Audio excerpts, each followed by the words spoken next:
Hey threadheads, welcome back to another fly tying tutorial.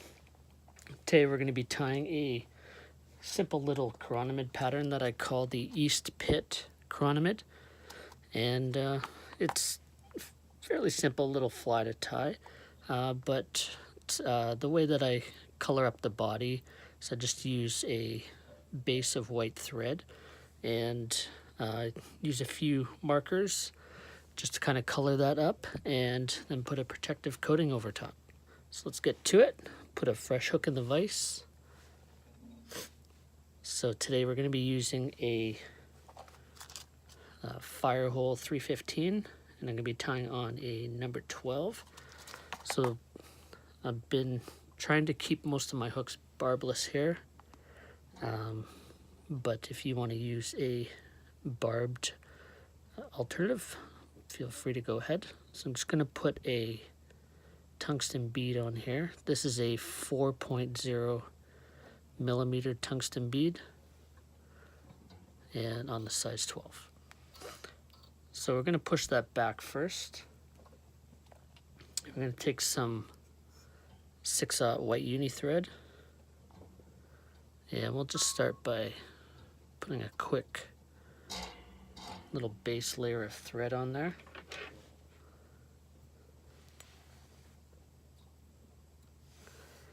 So the first thing we want to add to this fly is some of this Stillwater Midge Gill. I don't believe this is available anymore, but this is the Brian Chan Phil Rowley product that was put together from Superfly. I will see if we can find an alternative for that. I believe Superfly may carry the same product under its own brand now. So when you get this yarn, it comes in, it's basically wound into a few different strands. I think there's 4 strands in there. So we'll take off a small section and then we'll just go ahead and unravel that. And all we want is basically one of these sections of thread or one of these cores.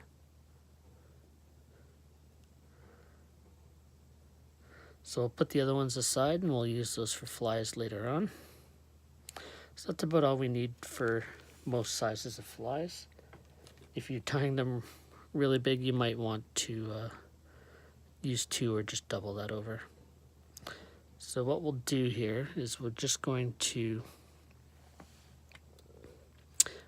tie that in basically at the eye here with a few wraps of thread. And then we'll trim off the excess. And we're going to go ahead and give that quick whip finish, just to make sure that that stays in place.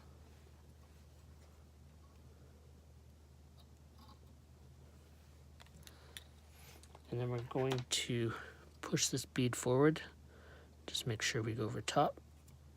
And we'll trim this up, this front end up a little bit later. But you want to make sure that you're able to still have access to the eye hole once you've got the bead pushed all the way forward there. This one's good. All right, so we'll reattach our thread right behind the bead. We're going to want to create a little bit of a taper into this fly. Now, I also tie this with thicker thread sometimes, so on these larger sizes I might use a flat wax nylon or a 3/0 thread just to get the volume in there rather quickly. So next we're going to tie in a bit of this Flashabou Mirage, and we're going to take I guess 2 strands is probably good, and you'll be able to get 2 or 3 flies out of these 2 strands, but I like to tie in 2 strands just to get a nicer coverage on the body. So the idea of this is just to allow a little bit of the color to peek out from underneath. And so we'll just bind that down into the bend of the hook. And then we'll wind our thread back up a little bit. So I used a number of different colored Sharpies to color this up. So I'm going to start off, I like to put a dark butt section on there, so we'll do a little bit of brown. And to do this, we're just going to cover the section of the thread in our Sharpie, and then we'll wrap that on. Pretty straightforward.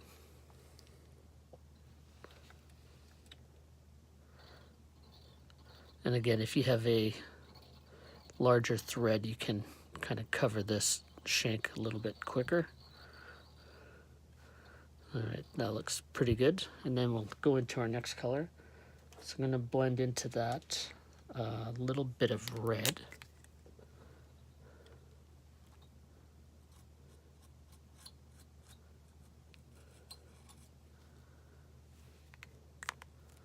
And we'll go ahead and blend, wrap that around. You just want to make sure that you advance your thread so you can see the difference in color. And then we'll put a bit of orange.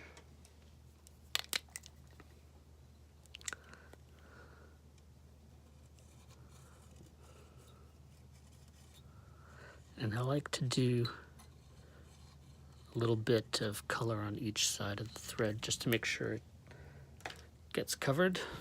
And if you run short, you can always add a little bit more colored thread without too much problem.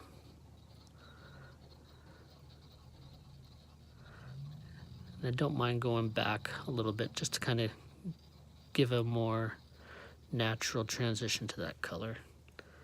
And then up top, I'll just finish off with a little bit of yellow. And that might even actually get covered up in this one, but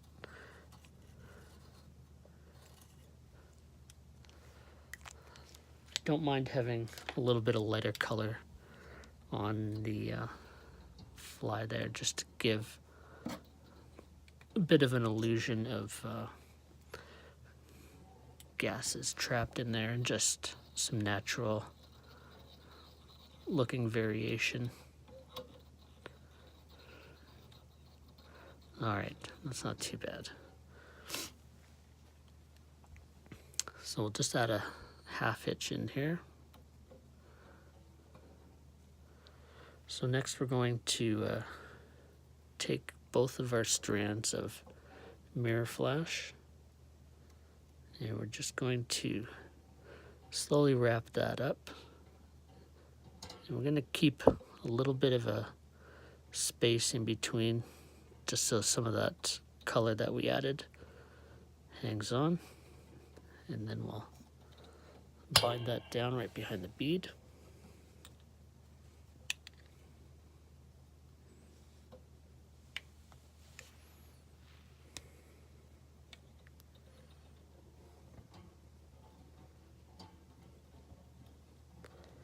We'll trim off this excess here. And I'll keep the rest of that mirror flash for my next pattern, or my next fly. Next we're going to take a piece of Peacock, and we're just going to tie that in, just to add a little bit extra behind that bead here.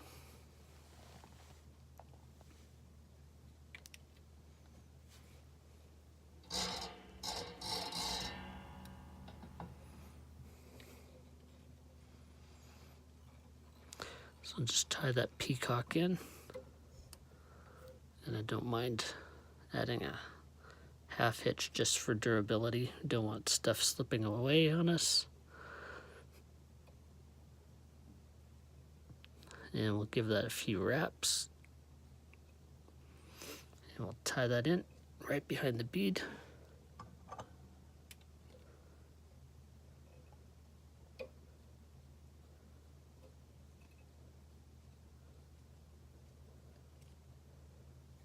And we'll give that a trim. Go ahead and give that a quick little whip finish. And actually I'm going to give that quick color so it'll better hide that thread.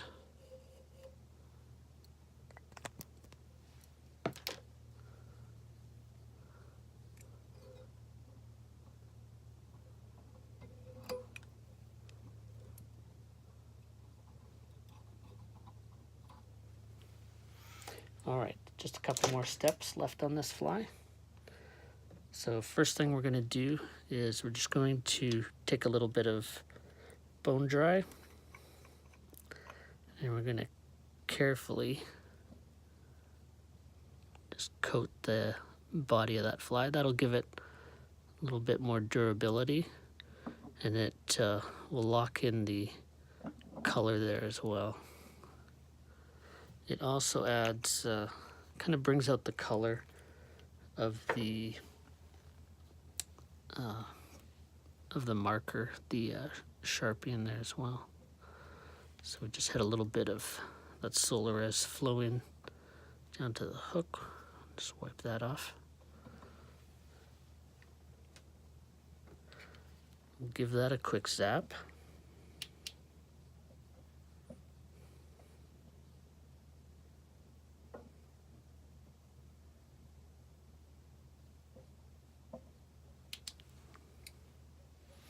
Looks good.